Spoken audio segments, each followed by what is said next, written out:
पगला दीवाना बनाए दे ले रे, पगला दीवाना बनाए दे ले। इतनी सुंदर गोरिया तो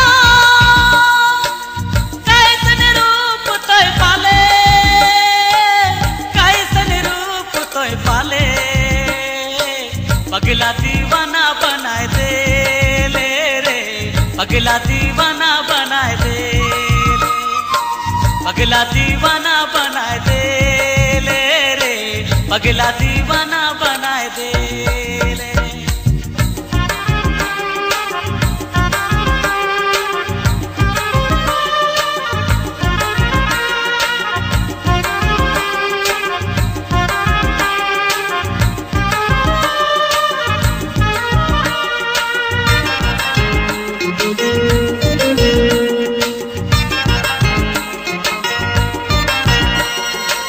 छलके गगरिया बताए दे डहरिया,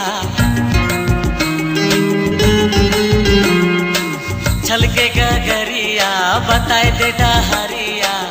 पाँव में कांटा चुभी जाए तोर गोरी, गाँव कर पता बताए जा।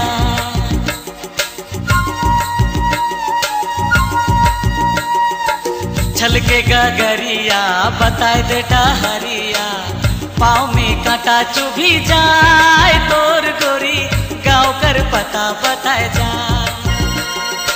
इतनी सुंदर गोरिया तो कैसन रूप तोय पाले, कैसन रूप तोय पाले।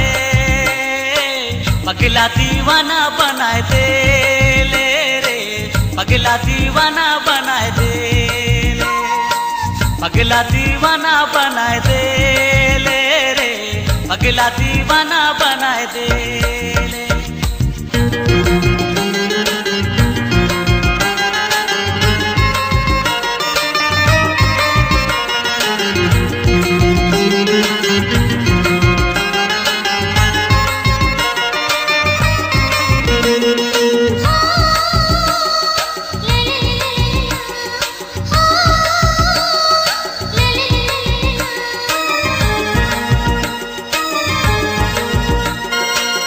हरे तोर नजरिया मीठा मीठा बोलिया, हरे तोर नजरिया मीठा मीठा बोलिया। प्रेम करे रोग लागी गेल रे गोरी, दर्द के दवा बताए जा।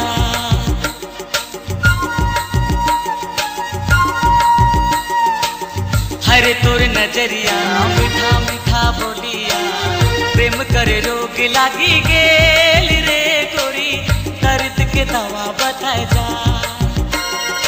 इतनी सुंदर गोरिया तो कैसन रूप तोय पाले, कैसन रूप तोय पाले। पगला दीवाना बनाए दे ले रे, पगला दीवाना बनाए दे ले, पगला दीवाना बनाए दे ले रे, पगला दीवाना बनाए दे। इतनी सुंदर गोरिया तो, इतनी सुंदर गोरिया तो कैसन रूप तोय पाले, कैसन रूप तोय पाले। पगला दीवाना बनाए दे ले रे, पगला दीवाना बनाए दे ले, पगला दीवाना बनाए दे ले रे, पगला दीवाना बनाए